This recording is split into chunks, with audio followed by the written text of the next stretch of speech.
आपको यूं कहता हूं कि अगर दान सिंह जीतता है तो वो चौधरी भूपेंद्र सिंह हुड्डा के साथ जाके मिल जाता है, तो सारे राजी कि भाई अहीर की जाट से मीटिंग हो गई, बहुत बढ़िया बात। और अगर जाट मेरे साथ दे देता है धर्मवीर भी गलत, धर्मवीर मेरे साथ खड़ा रहा है कि नहीं खड़ा, ये बताओ मेरे को। तो जब धर्मवीर मेरे साथ खड़ा हो सकता है और दान सिंह हुड्डा के साथ खड़ा हो सकता है, तो तुम्हारी वोट कहां जानी चाहिए जब मैं पूछ रहा हूं। तो आज मैं धर्मवीर सिंह को ये बात क्लियर करना चाहता हूं कि आपका आप अगर मेरे को टेलीफोन नहीं करते 3 की रात को, तो मुझे तो मालूम ही नहीं था कि 4 तारीख को तुम पर्चा भर रहे हो। और हमारी पार्टी के बड़े बड़े नेता, हमारा प्रधान भी बैठा है यहाँ पे, हमारे पार्टी के और एक बड़े बड़े नेता हैं, एमपी भी रह लिए, शायद फिर बढ़ गए, उनका जिम्मा है 10 की 10 लोकसभा सीट जिताने का। और उनको 3 दिन मिले थे कि इंद्रजीत सिंह को खबर करो कि 4 तारीख को धर्मवीर अपना पर्चा भर रहा है।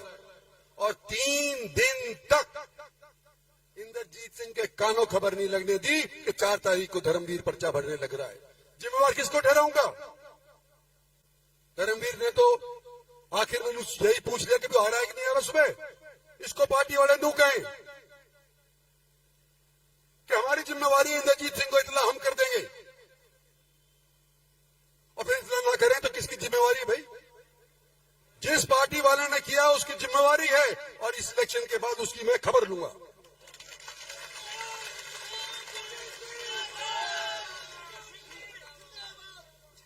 हमारी पार्टी में हो सकता है भीतरघात होता हो, कांग्रेस में भी भीतरघात होता रहा है, लेकिन आज के दिन मैं यूं कहना चाह रहा हूं कि हरियाणा का मानचित्र इस लोकसभा इलेक्शन के बाद बदलेगा। और जो लोग यूं कह रहे हैं कि भूपेंद्र सिंह हुड्डा चीफ मिनिस्टर बनेंगे, अरे बनने हम देंगे तो बनेंगे ना, कैसे बनेंगे? कोई बहम में न रहे, भारतीय जनता पार्टी के अंदर परिवर्तन होगा। जो लोग आज बड़े बड़े ओहदों के ऊपर बैठे हैं, ये जरूरी नहीं कि आगे भी यही उसी तरह से बैठे रहेंगे, लेकिन हमने पार्टी के अंदर अनुशासन लाना है। और पार्टी के अंदर अनुशासन लाने की मुझे एक आध सहयोगी तो छोड़ो के दो, अकेला नहीं लड़ सकता, मुझे साथी चाहिए, लोकसभा में भी चाहिए, पार्टी में भी चाहिए, इसको चाहिए। और भाई पार्टी वालों, आपकी पार्टी से हम टिकट लड़ रहे हैं, मोदी की वजह से हम टिकट लड़ रहे हैं। मोदी जी ने टिकट दिया तो मुझे केवरा टिकट ही ना मिलता। आज मैं ये पूछना चाहता हूं, कितने पार्टी के लोग यहां पर नीचे बैठे जो पार्टी के पदाधिकारी हैं, और कितने लोग अपने साथ लाए हो? तो मेरा पार्टी ना, मैं पार्टी के पूछूं यो की प्रधान की। तो जब ये पार्टी वाला उन्हें स्टेज पे कितना बैठा से भूतपूर्व प्रधान सारा के सारा उन्हें बैठे हैं, भाई इनका बस की नहीं है। ये इलेक्शन जिताना तुमने जिताना होगा, नरपीर ने, 36 बिरादरी ने, अकेला पार्टी के बस के लिए नहीं है।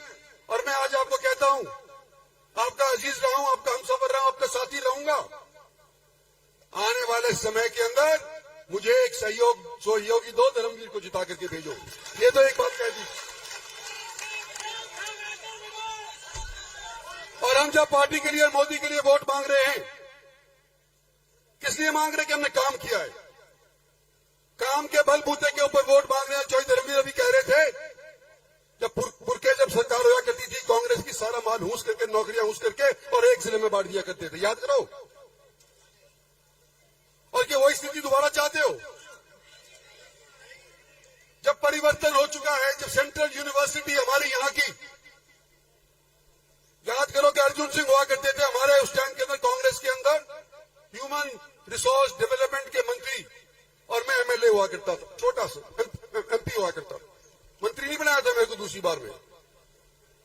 एमपी के तौर के ऊपर ये लड़ करके रोहतक नहीं जाने दी भाई, मैंने उन्हें लाके टेकी जाटपाड़ी में यूनिवर्सिटी, और कोई कहे कि हमने करवाई, मैं करवाई, अर्जुन सिंह को मैं लेकर के आया था।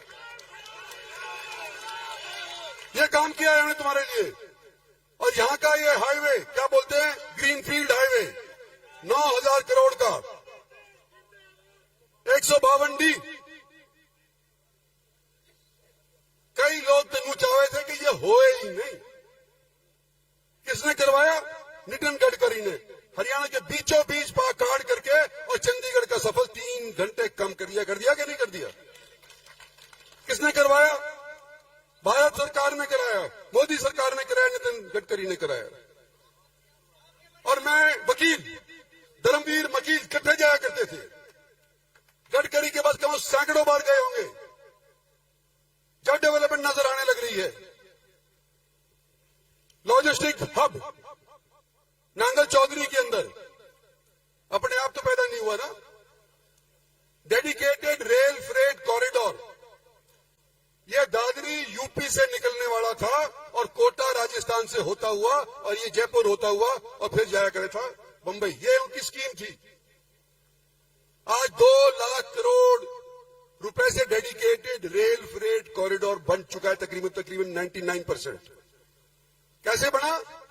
हमने राजस्थान से जाने की बिनिस्बत यूं कहा कि तुलना करो कि कितना खर्चा होगा अगर हरियाणा से जाएगा तो, और अगर राजस्थान से जाएगा और इन नदियों के पुलों ऊपर पुल बनाने के बाद जाएगा, कोटा होकर के जाएगा, तो कितना खर्चा होगा? हरियाणा से जाएगा कितना खर्चा होगा? तो राइट्स नाम की एक बिल्डिंग बनाने वाली संस्था है रेलवेज की, उन्होंने फिर ये भापा कि खर्चा कम कहां से होगा। और भाई हरियाणा का खर्चा कम था तो नू आज के दिन डेडिकेटेड रेल फ्रेट कॉरिडोर भी थारे जमीन के ऊपर से जाने लग रहा है और लॉजिस्टिक हब भी नांगल चौधरी के अंदर आज के दिन उसी वास्ते के लिए बन के लग रहा है। कौन क्लेम कर सकता है ये डेवलपमेंट? मोदी सरकार। जब मैं यूं कहता हूं आपसे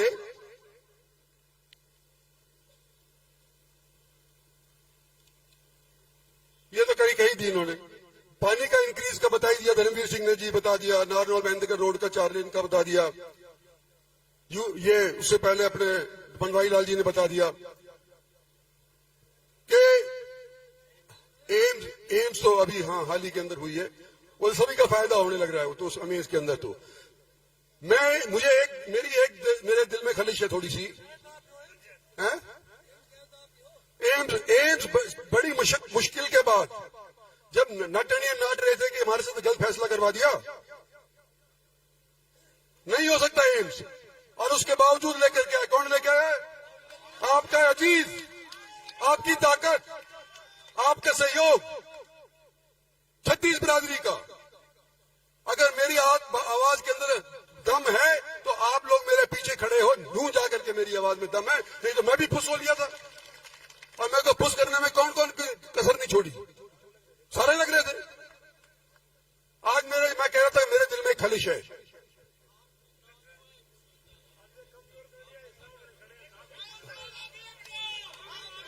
आज मेरे दिल में खलिश है कि हमने ये 152D हाईवे तो बना दिया और मेरे सहयोगी साथी बूढ़े जवान धूप के अंदर, तपती धूप के अंदर अभी भी डेरा डाले हुए बैठे हुए हैं कि हम वो उसका काम नहीं करवा पाए।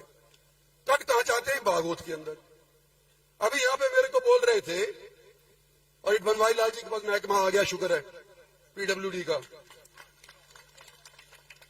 कि अगर ये करीना से दादरी वाला रोड अगर स्टेट हाईवे डिक्लेयर हो जाता है तो भारत सरकार को कट देना आसान हो जाएगा। पता नहीं मुझे होगा कि नहीं होगा, आसान होगा कि नहीं होगा, लेकिन ये आसान कहते हैं कि हो जाएगा। ये धरने पे बैठे नहीं कह रहे हैं मेरे से। भाई बनवारी लाल जी, अगर चेक करो, अगर ये हो जाता है तो बहुत बढ़िया, और नहीं होता तो भी करवाएंगे भाई। और दिन के तुम्हारा वहां बैठने का तुम्हारे को नुकसान नहीं होने देंगे, अभी भी बात उसके ऊपर करेंगे ही। पर उसके लिए मैं नहीं कर सकता, हमारा MP जब भी कहेगा जब तो बात बढ़ेगी। ये मोटी मोटी बात आपसे कहनी थी भैया। देखो ये सारे काम आप लाए, लेकिन धर्मवीर को भी तो आप लेके आए हो। वो मैं कह दी ना कि धर्मवीर मेरे साथ रहा और धर्म सिंह मैं बनाया, मेरे को छोड़ के भाग गया, है कि नहीं? जो मेरे साथ जो करतूत होती रहती है, रिश्तेदार और ये मेरी बिरादरी का नहीं गैल रहेगा ना रहा, और ये मेरा ना रिश्तेदार और ना मेरी बिरादरी का, ये मेरी गैल रहे फिरता हूं। और हम दोनों मिल करके भैया 4 चांद लगा देंगे डेवलपमेंट के अंदर। इसलिए आपसे कह रहे हैं कि हमारे को वोट दो। रही बात रिजर्वेशन की, डॉक्टर साहब पढ़े लिखे हैं, हमारे सबसे पढ़े लिखे ये डॉक्टर है, एमबीबीएस है। हम तो वकील हैं, लेकिन ये एमबीबीएस भी है और बिरानी के ये खुद कह रहे हैं कि रिजर्वेशन का ये शगुफा छोड़ा जा रहा है ताकि एससी कैटेगरी के ऊपर ये डोरे डाल करके और उनको अपने अच्छा ले। भाई एससी तुम्हारे काम भी तो होंगे अगर डेवलपमेंट होगा। आज क्या चाहते हैं हम कि देश का 36 बिरादरी का डेवलपमेंट हो, इंफ्रास्ट्रक्चर बने, और जिस तरह से जिस रफ्तार से आज के दिन हमारी और आपका देश प्रोग्रेस कर रहा है, हो सकता है कि सन 47 के अंदर यानी कि 2047 के अंदर जो 100 बरस पूरे हो जाएंगे आजादी के, तो उसके बाद भारत एक विकसित देश बन जाए। तो विकसित देश बनाने के लिए 10 साल तो तुमने दे दिए, 5 साल और मांग रहे हैं। 5 साल में किए जा रहे हैं, हाँ 5 ही तो साल मांग रहा है। तो भाई बनाओ मैंने, और मैं पीछे देखनी मत दियो, तू हम पीछे खड़े तेरे, आगे ना आगे धकेल दो, आगे जाने दो इसको। धन्यवाद और जय।